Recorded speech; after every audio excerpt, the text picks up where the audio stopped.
que nous assayions définitivement notre statut d'université de référence.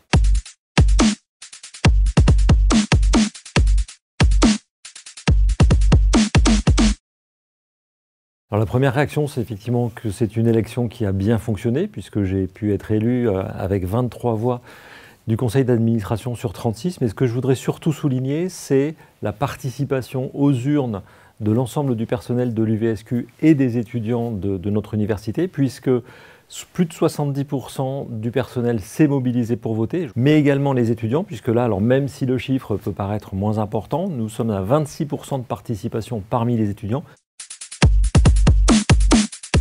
Le premier élément, et qui est vraiment attendu, c'est de travailler sur notre intégration au sein de Paris-Saclay. Nous allons intégrer l'ensemble universitaire qui se positionne au 12e rang mondial. C'est véritablement un élan pour notre recherche, mais ça va nous donner un crédit supplémentaire dans ce domaine-là. Avoir un logo, avoir un tampon Université Paris-Saclay, c'est une valeur supplémentaire à nos diplômes.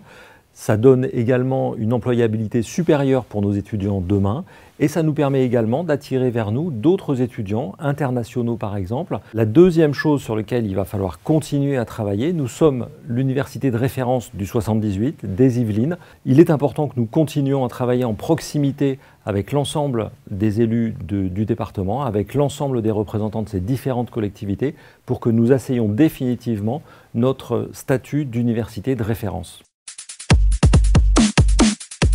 Ça va déjà être compléter l'équipe, puisque effectivement, si je suis élu aujourd'hui, mon vice-président l'est également, Franck Monnier, qui est l'ancien doyen de la faculté de droit, qui est investi au sein de l'UVSQ maintenant depuis de nombreuses années. Mais nous devons compléter cette équipe. Il ne faut pas oublier le fonctionnement quotidien de cette université qui repose sur l'engagement, et je pense que ce taux de participation en était également le témoignage, qui repose sur un ensemble d'enseignants, d'enseignants-chercheurs, mais également d'agents administratifs, de personnel administratif de notre université. C'est l'ensemble de cette communauté qui donne sa force et son élan et son excellence à notre université aujourd'hui.